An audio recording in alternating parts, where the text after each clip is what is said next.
kung tinapay daw kayo. Anong bread si BBM? Anong bread si Martin Romualdez? Anong bread si Saldico? Ito talaga. Taga Manila Times magaling.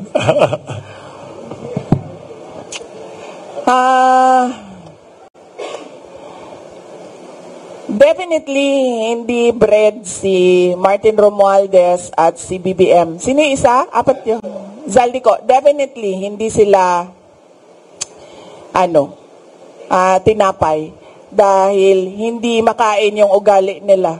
At hindi makain yung korupsyon nila. Ito nga ho ang pag-uusapan natin ngayon mga reaction update PH. Dito po kasi nagkaroon ng press briefing press con itong si BP Sara. Tinanong nga ho si BP Sara dito mga kabdit na kung anong bread o anong uri ng tinapay itong si Martin Romualdez, BBM si Saldico, si Martin Romualdez. Ano nga ba ho sila sa tingin nyo mga kabdit? Diba? Narinig naman po natin, sinagot ni BP Sara na hindi ho sila pwedeng maging tinapay dahil nga sa matinding korupsyon nila. Diba? Pero kung ikaw mga update, kung magiging tinapay yung apat na mga tsokolokoy na mga yan, ano ho sa tingin nyo? Kung magiging tinapay ho sila mga update, unang-una, wala hong bibili sa kanila. Kaya mga update, rekta na ho tayo, huwag na ho natin patagalin. Kasi para mapakinggan na rin ho natin kung ano pa ang naging pahayag ni BP Sara dito. Kaya bago po natin simulan mga update, isang like, isang share, isang subscribe lang. Malaking tulong na ho yan sa atin. At hindi makain yung korupsyon nila.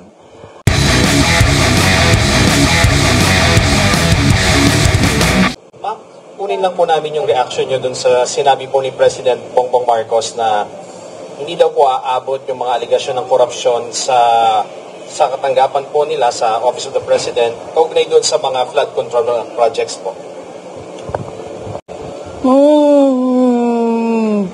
Sasagutin yan ni Attorney Trixie. I would like to acknowledge the presence of Attorney Trixie.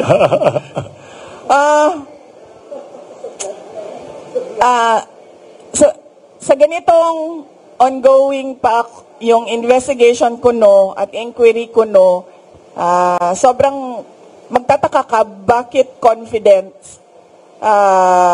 yung Pangulo na hindi aabot sa Office of the President yung iskandalo at yung korupsyon. So, ibig sabihin, siguro, alam na niya kung ano yung kalalabasan ng inquiry at ng investigasyon. Kasi wala namang iba sigurong explanation kung bakit napaka-confident mo sa mga mangyayari pa. Wala pa akong nahanap na tao na alam kung ano yung mangyayari bukas. Siya pa lang. Si BBM pa lang. Ma'am, doon naman po sa sinasabi na napaka-possible na maging state witness si former Speaker Martin Romualdez, do you think magiging effective po siyang state witness doon sa mga flood control projects po? Sound, pakilakas ulit. Laksan konti. Pakilakasan konti. Ma'am, may natanong na rin po sa Malacanang kung patungkol doon sa pagiging state witness daw. State witness ni former Speaker Martin Romualdez.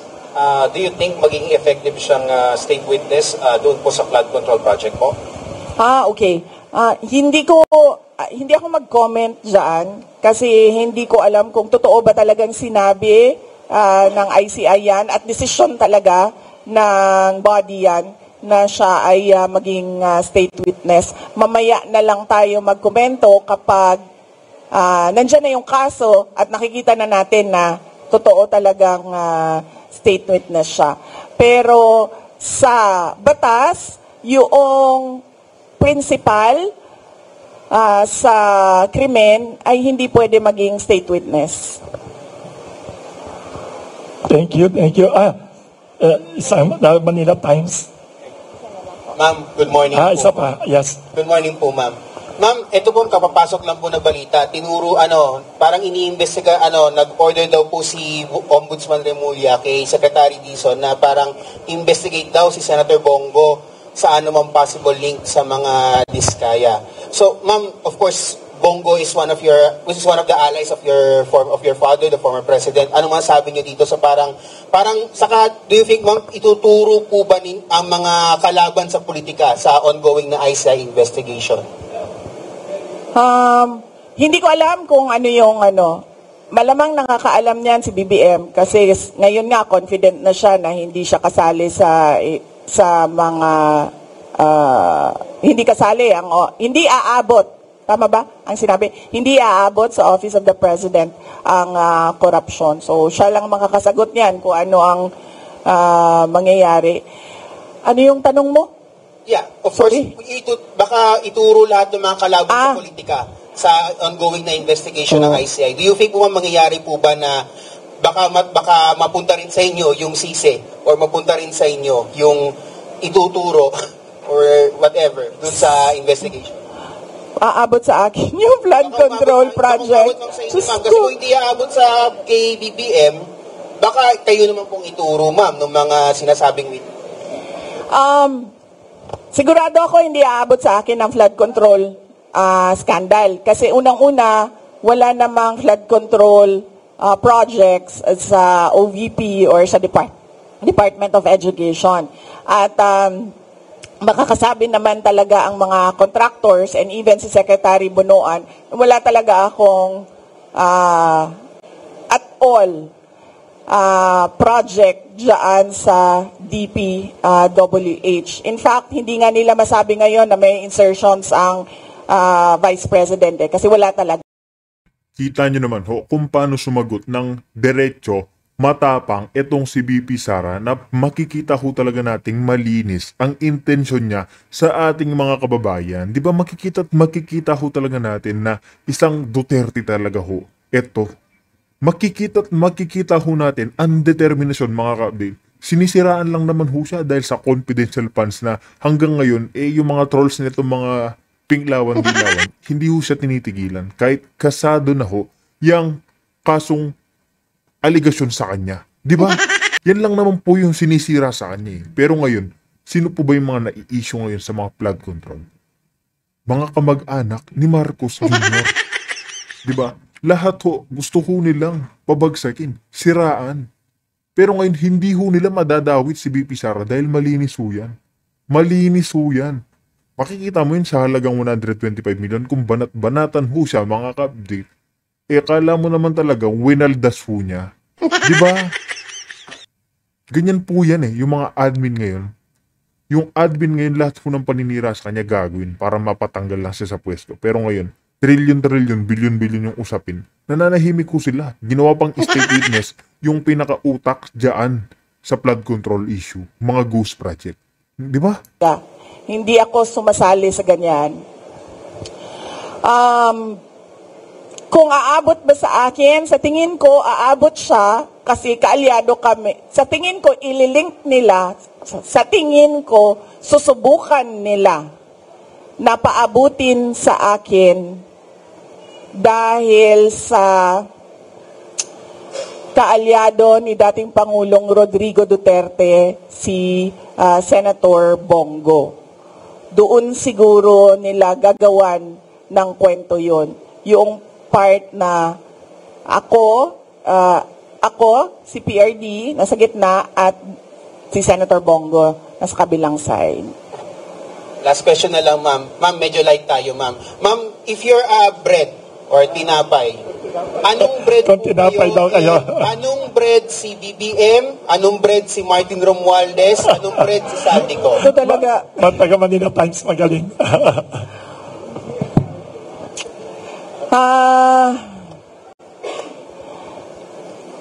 Definitely hindi bread si Martin Romualdez at si BBM. Sino yung isa? Apat yun. Zaldico. Definitely hindi sila tinapay dahil hindi makain yung ugali nila at hindi makain yung korupsyon nila. Kung ako ay tinapay, ang hirap nito sige, ito na lang. Paborito ko ang ensaymada. Okay? Pinaglihi ako sa ensaymada. Oh. So, kung ako ay tinapay, Ako ay isang ensaymada. Thank you very much. Last question. Wala na, no? Last question. Ay, sorry, may isa dyan si Mr. Jace, last question daw. Isa number 1 fan mo siya. Yes, nakasana. Hi ma'am, Jason po ng SMNI News. Going back po dun sa naging statement ni President Marcos, I would like to ask for your comment on this. Na sinabi niya, I am confident that whatever mud might be slung at the administration, that will be able to show that these are politically motivated and do not actually have any validation in fact. Sabi niya po, politically motivated na i-link siya sa mga issue ng korupsyon o katiwalian po. Your comment on that, ma'am? Hindi na ito politically motivated. Bakit? Hindi naman siya makakatakbo na ulit eh. Hindi na siya politiko. Presidente na siya, and that ends there. Hindi natin alam kung sa 2028 o another 20 years na naman of a BBM, of a Marcos, No. Hindi na siya hinahabol ng mga tao, ng taong bayan, dahil politiko siya. Hinahabol siya ng taong bayan dahil wala siyang ginagawa bilang Pangulo. Hinahanap sa kanya yung trabaho niya bilang Pangulo. Follow-up question sa sinabi rin ni President Marcos. He said na politika lang nga ito and sabi niya, gusto nila akong Iyan ang sinasabi ko. 'Di ba? Sino ba sa ating lahat ang nagsasabi at nagpaplano ng destabilisasyon? Walang nagsasabi na oust Marcos. Ang merong mga grupo na nagsasabi resign. Yun lang ang the most na sinasabi ng mga tao. At nagtataka ako sa administrasyon, bakit nila sinasabi na destabilisasyon ang pagpapahayag ng mga tao sa galit nila? Kasi hindi yun destabilisasyon. Yun ay freedom of speech and expression. So kahit man mag-rally ang mga tao araw-araw sa EDSA, hindi destabilisasyon yan. Freedom of speech and expression yan. Pagpapahayag yan ng galit mo, paghahanap yan ng accountability, ng transparency sa administrasyon, sa gobyerno. So hindi yan pagpapatalsik sa Pangulo. Kaya lagi ako, kahapon din, yan din yung tanong ko. Kanino ba nanggagaling yung destabilisasyon na salita? Sa administrasyon. Kasi, duda ko, natatakot sila sa posibleng mangyari sa kanila. At alam naman natin na matagal na talaga silang insecure. Noong kampanya pa lang, madami na akong kwento ng yung panggigipit nila sa campaign team ko. So alam ko na noon, at yung mga pinagsasabi ni Lisa Marcos noon pa. So alam ko na insecure. Alam na natin na insecure. Siguro takot. Kaya nila nasasabi may destabilisasyon. Kasi takot sila. Kasi totoo yung sinasabi ng mga tao na ginagawa nila. Hindi nila ma-deny kasi nasa papel 'Di ba? Nakikita mo sa budget ang nangyayari. So hindi ma-deny. So takot. Paranoia siguro. Kasi 'di ba pag ikaw ay hindi siguro, paranoia talaga 'yan. Unang-una insecure, pangalawa takot, pangatlo paranoia. Kasi ang tao na may bisyo nagiging paranoid. Na magbibigay lang ako ng example, pinapa-explain ng mga departamento kung saan ako pumupunta at bakit matagal ako sa isang lugar.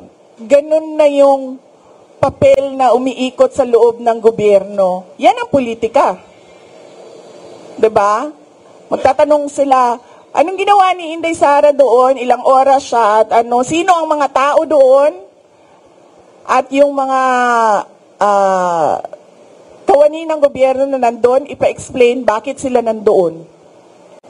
Ganon yung galawan sa loob ng Office of the President. So, makikita mong medyo paranoid.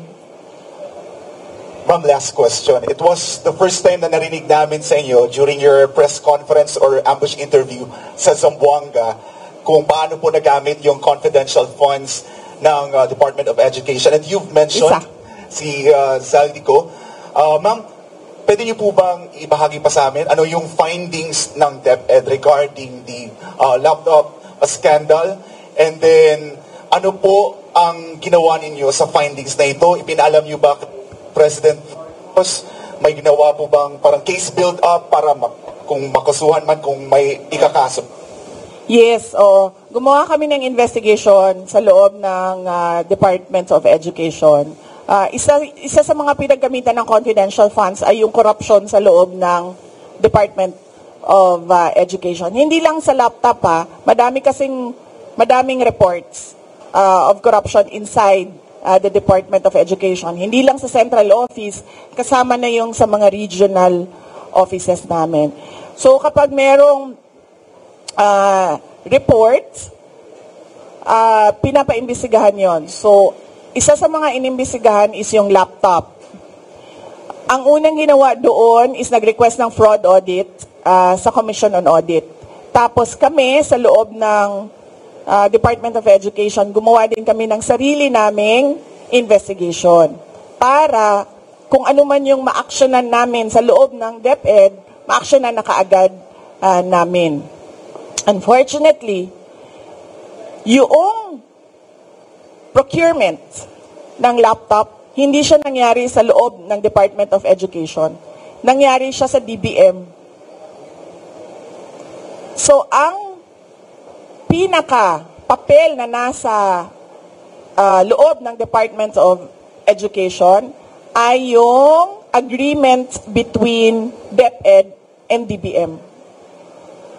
So, hindi pumasok lahat ng procurement documents sa DepEd.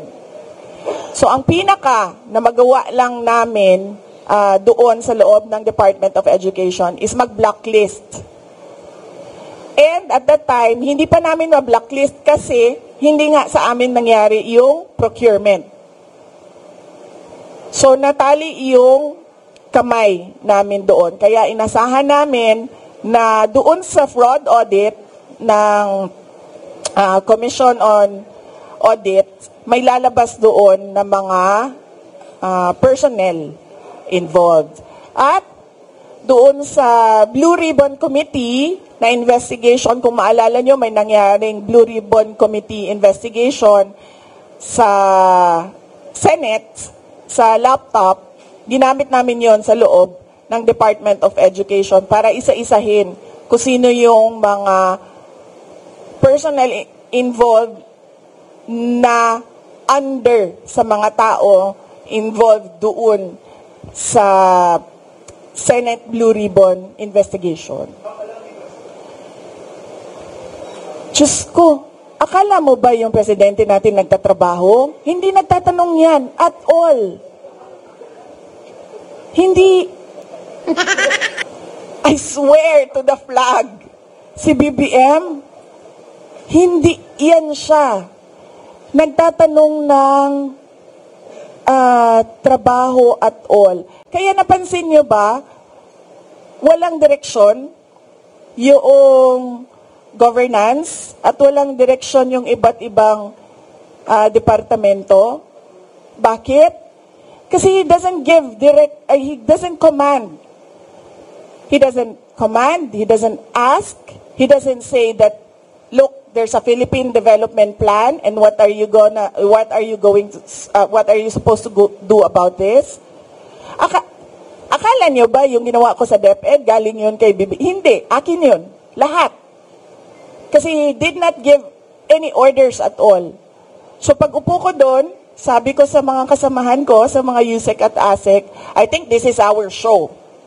Kasi walang participation at all ang Pangulo. So gagawin na lang natin kung ano yung karapat-dapat na gagawin para sa edukasyon dito sa ating bayan. So we created the Matatag Agenda. We followed through with the Matatag Curriculum. At unfortunately, hindi kami natapos kasi, yun nga, nag-decide ako na I don't deserve the attacks that were thrown at me by the administration. Kasi ako na nga lang siguro yung kaisa-isa dong nagde-deliver para sa cabinet ni BBM. Tapos ganun pa yung gagawin nila sa akin. O di, nung nawala ako, edi wala na. Wala na siyang accomplishment at all. Thank you very much, Vice President.